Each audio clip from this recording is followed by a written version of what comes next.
Hello, we're live. It's Writers Wednesday, and I'm your writer, Janet Fitch. And this is, I'm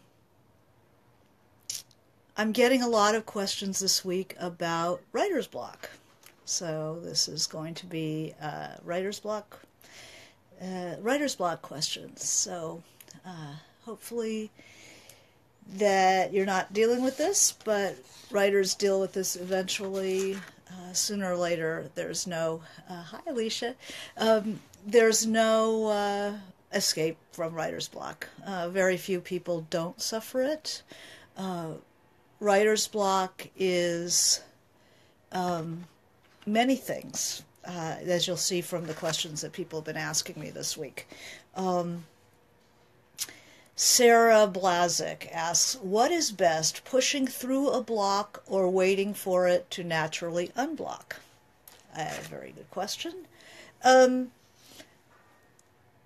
think that there are so many reasons that writing gets stuck. It kind of gets stuck. And it depends on what the block is. If block is just a resistance. So why are you resisting? What are you resisting? Are you resisting sitting down at your desk? Well, then the answer is yes. Go sit down at your desk and do something, even if it is just cleaning up what you did the day before, just to get some kind of vibrancy in the work, kind of bring it to life again. And then there is the block where you're in a scene and you don't know what comes next. That's a different kind of block. That's a block where you've run out of what you often know about your characters. So sometimes it's a good thing to interview your characters. Say, well, get in a quiet space inside yourself and picture the character and ask them, what's going on with you in this scene? How come I'm having trouble getting a hold of you? Why are you out having coffee when I'm writing the scene? Get back in touch with the character.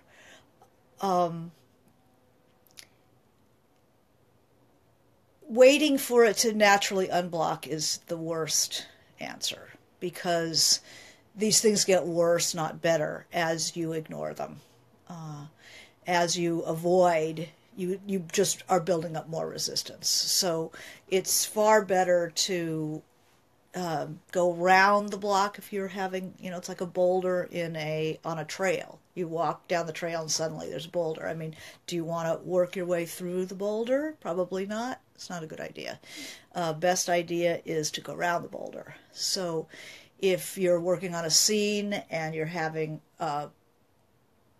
you've tried it and tried it and tried it, maybe go on to the next scene. Maybe tell the scene from another character's point of view. Can be really helpful. It's always, don't think of pushing through it so much as kind of melting around it when you're having a problem with a scene. If you're having problems just sitting down to work,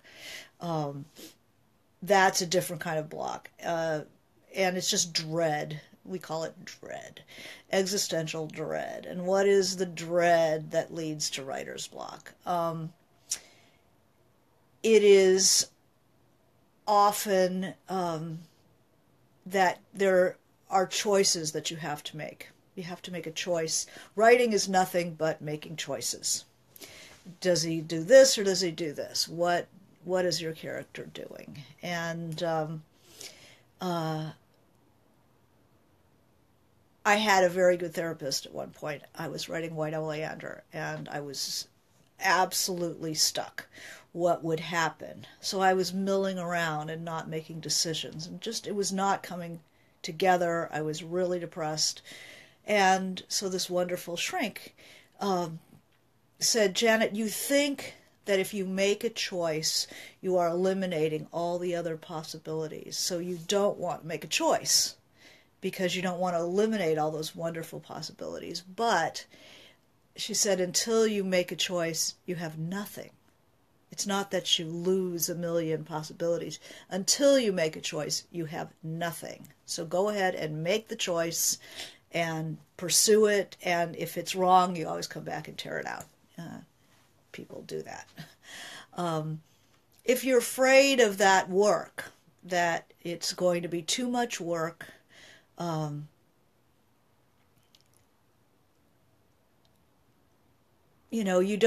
writes novel, nobody even writes a story. They write a scene. You break it down, you make it smaller. Don't make the problem bigger and bigger and bigger. Make it smaller and smaller and smaller.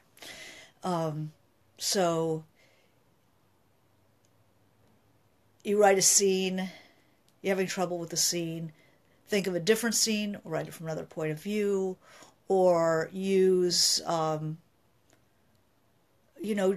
it as a little tiny play, or do it as one continuous sentence. You can vary up the style, sometimes loosen something up, the form. So I don't think of pushing. It's kind of like constipation or something. Like, you don't want to do that. You want to find the place where you reconnect to the material.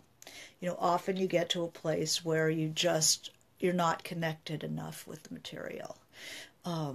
Maybe it happens often like 100 pages in, 150 pages in. You run out of what you know about the story and the characters, and it's very scary.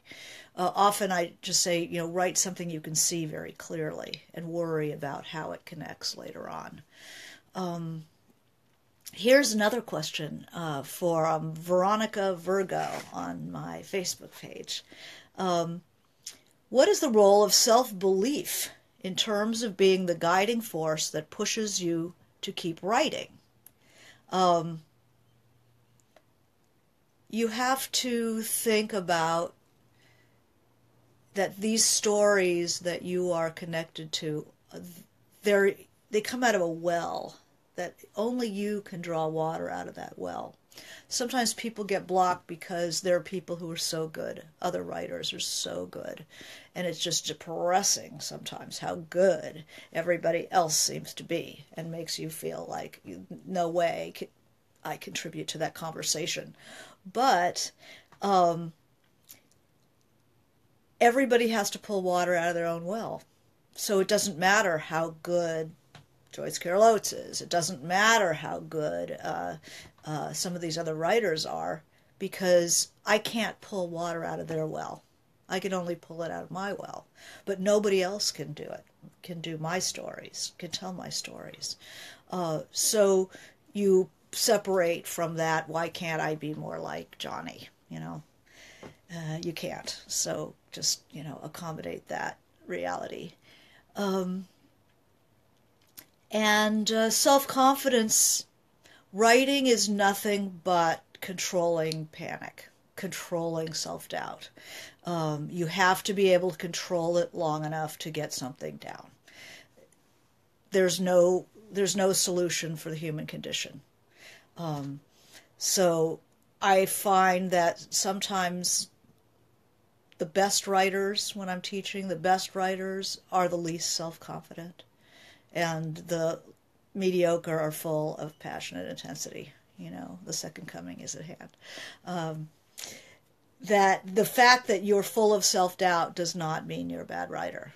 It often means you're a very, very good writer, but your standards are very high.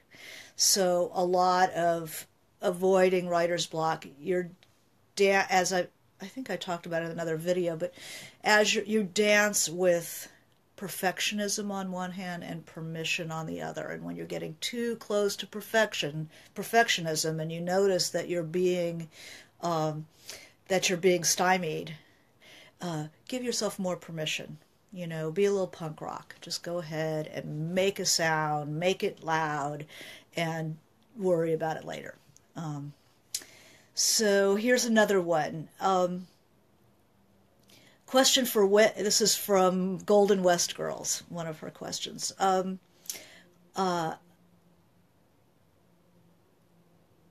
on Instagram. Questions for when you're in the weeds. Oh yes, we know that very well. It often feels like you're in the African Queen, dragging the boat. How do you know when an aspect of the story isn't working? Do you rely on intuition alone? I have a writer's group, so I don't rely completely on intuition. I also rely on their intuition. Am I barking up the wrong tree? I always know when something's not working because I work in a vague state of nausea all the time. And when that lifts, I know that I'm on the right track. So I feel it very physically when it's not working. How do you know what aspect is not working? Is learning more about the craft of writing, the different tools you have available. I always make sure that my scene has a forward motion, that you start a scene in one place and you end it in another emotion. If you have that, you have you have a scene. If you haven't changed the emotion, he comes in pissed off, he leaves pissed off, nothing has happened in the scene. So then your story, you're having story problems, and you have to deal with something has to happen that the character changes their emotion. That's really easy and little thing that can really save your life. And I had another question from an old student related to that, Tracy Chabala. I am always stunned how some scenes write themselves and others are agonizing, as if they just don't want to be written. I wonder if the agony is a sign that it's not supposed to be in there, that it's too forced and not serving the story. Now that is a really good question. Sometimes a scene has to be in there for the dramatics, the little machine of the story, that you need a confrontation between X and Y. And when it's not coming together, sometimes you're afraid of it, sometimes you're afraid the big confrontation scene between Astrid and Ingrid at the end of White Oleander was not in the original book. I resisted writing that scene. I did everything I could do not to write that scene because it scared me. It was big, and I was afraid it would be too obvious. And I was afraid that if it didn't work, it would ruin the book. So I was afraid of it. And that takes it needs to be in there. You go ahead and you find a way to connect with it emotionally so that it is not a placeholder. It is a living, breathing scene with conflict. If you're having trouble with a scene that needs to be in the place it is for the story to work, the little machine plot, and we'll do plot and story maybe at some point, then you find a different way to do it where it's more surprising for you. Maybe you write it as a little playlet, or you write it whatever it takes to reconnect to what it is, to your story, to your characters. Know that you don't have to do it the way you picture it. You can try it a different way, as long as it does what you need it to do. Ultimately, why are they agonizing? Sometimes you're afraid of revealing parts of yourself that speaks to your fears, your desires, a little too naked.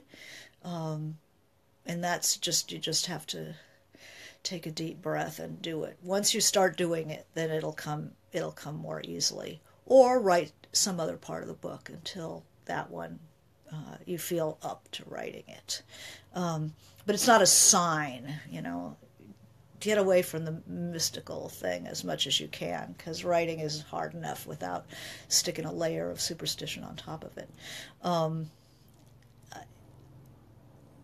But when you reread a group of pages and you notice I keep trying to put the scene in there and it just stops, it stops the stuff, it just stops it dead, then maybe you don't want it. Maybe, you'll try to find another place in the book to put it, and it doesn't work anywhere. I had Ingrid in Whitehall, I had Ingrid's backstory, and I kept trying to stick it in places, and everywhere I stuck it, it killed the story. It killed the forward momentum, so it just had to come out. So yeah, you work on your instincts. You crawl along on your instincts. You learn to feel when it's not right. Ooh, it just makes you sick. I am sorry to say, I tend to experience everything as sort of seasickness, and especially when writing isn't working. I definitely experience it that way. Here's another related one. How do you keep the ball rolling? What is your process to keep it rolling? Well, I find that writers, we love our characters. We just love them. We adore our characters, and we don't want them to hurt themselves. But your characters are not your children. You're exploring deep stuff about the human being, and you can't keep people safe and do that. There's a reason why they get rid of mothers in fairy tales, because mothers protect those children, and they don't have the adventures when mom's around, because mom is going to make sure they don't go out and do that. So you definitely want to make things tough for your character. You want them to hurt. You want them to get hurt. So if nothing is happening, maybe you're not putting enough pressure on your character. Maybe you're protecting them. Either your character is not being challenged enough by the antagonist, or they're not experiencing the blows of life. Really, you're pulling your punches. You know what that is. It's like you stop short of actually punching them in the face. Go ahead and punch them in the face. Then you'll be more involved. They'll be more involved. The reader will be more involved, and it's more active. Often you have picked writers. One of the difficulties of writer's block is when you're pushing the train up the hill. It's flattened out into some kind of a two-dimensional thing, and you're trying to push it up the hill because the engine of character and situation is not driving that train. It's not being enough of an engine. So then you have to look at the level of conflict. Is there enough conflict? Is the character being pushed? And the level of engagement or activity in the protagonist. If you have a protagonist that's too passive, you will be pushing it up the hill. And you do not want to push the train up the hill. The character, your protagonist, has to be an active type of person. They have to be willing to engage in the world.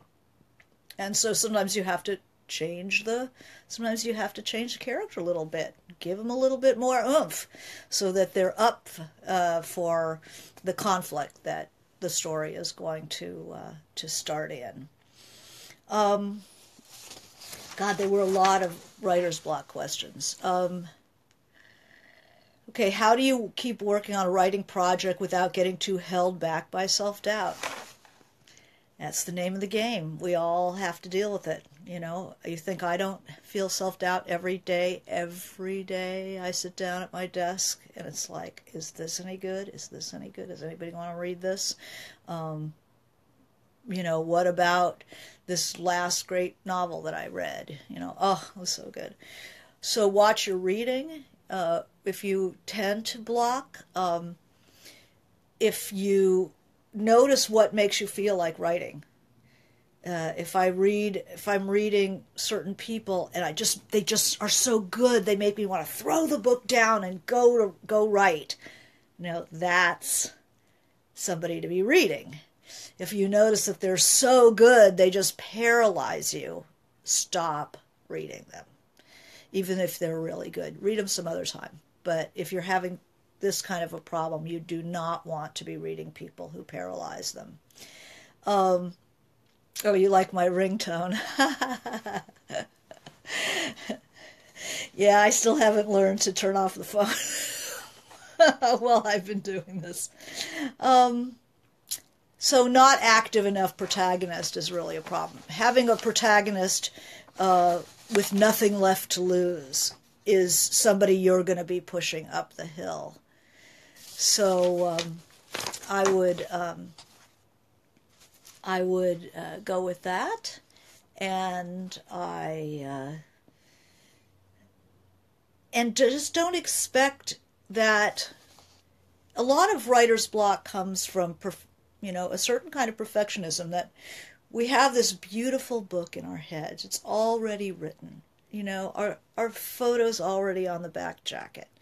And it's brilliant and everyone loves it and reviewers love it and stuff. But it hasn't been written yet. You still have to write it. So then you start writing it and it's so different from the book in your head. It's just not as good as the book in your head. It is just not going to be that beautiful thing that you imagined. And my old writing teacher, Kate Braverman, used to say that there's the book in your head and there's the book on the page, and there is only the book on the page. There is no other book. So don't let the fact that what you're writing is not the glorious thing you imagined.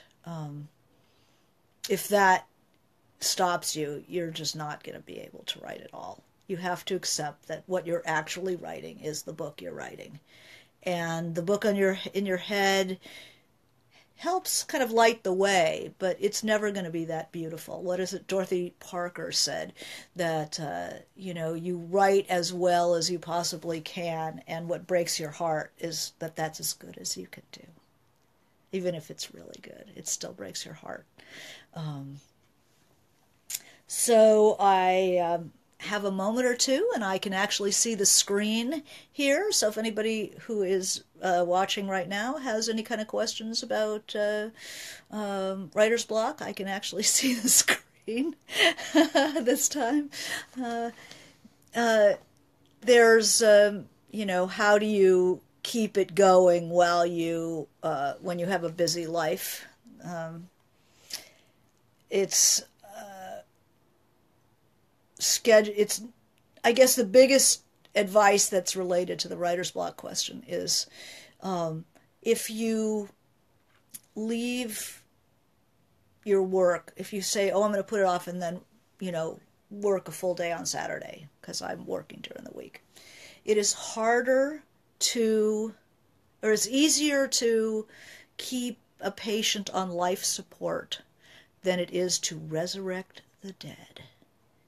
So my feeling is write a little bit every day, even if it's 15 minutes. Work that hasn't been worked on for a while develops a crust, and you kind of have to crack the crust, and that takes time and effort and self-doubt and all the things we've been talking about. It's easier to stay in and just keep it alive. I would, if I worked a straight job, 15 minutes before work, 15 minutes at lunch, half an hour at night, will keep that thing on life support. It keeps it alive, and it'll keep it from scaring you. Rather than waiting until you have a big chunk of time. And when you have kids, especially, grab any 10 minutes. Before I had kids, I would put, I couldn't write if anybody was in the house.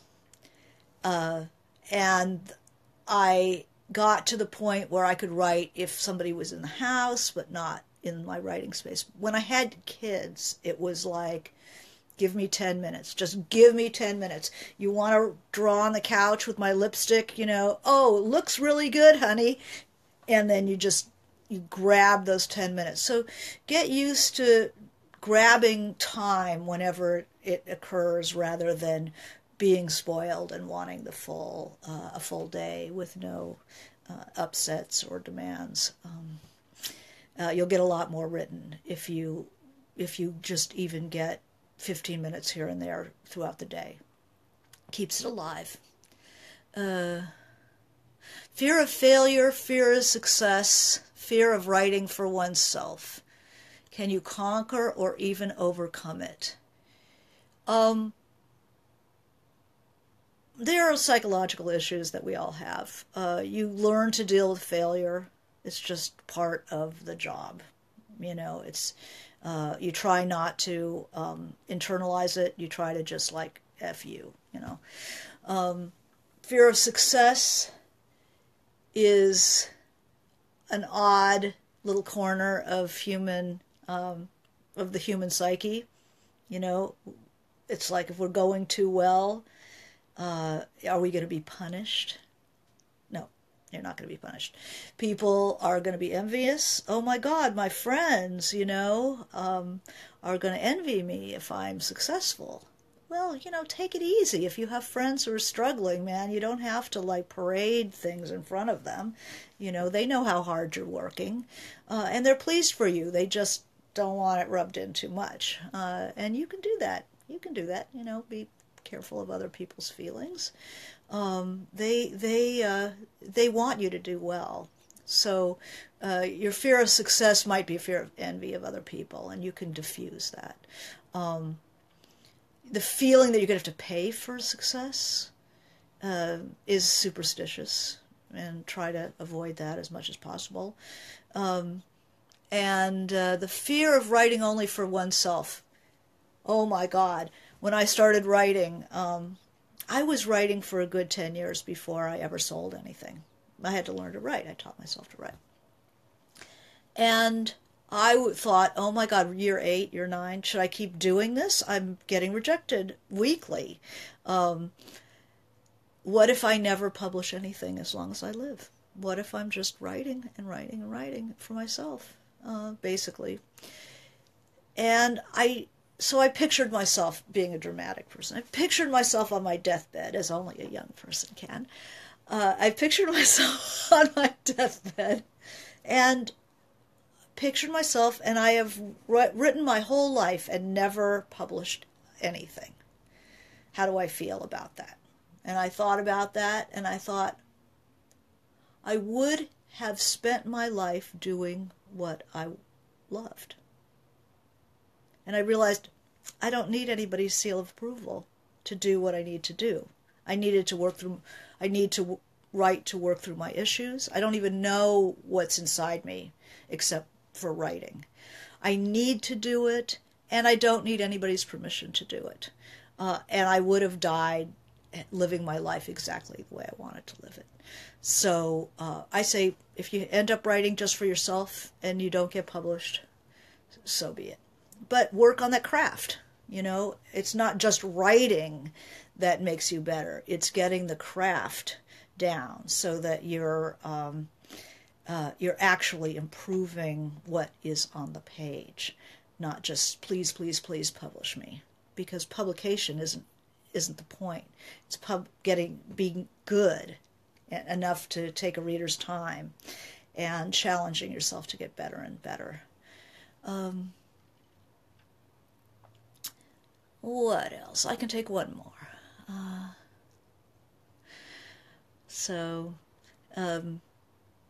Give yourself permission to write, but give yourself a little kick in the butt that you've got to write better, learn more, read better books,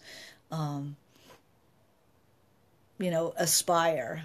But then if you notice the fear setting in, then back off of that and give yourself permission. And just keep, if you have to do exercises, if you can't get through the quote-unquote block, write from a photograph that might represent that location you're seeing. Write from a photograph, write from music. Just do an exercise, but keep working. Don't stop working. So this is my writer's block video. And next week, who knows what's next. So thank you for joining me, and have a good writing week. Okay, bye.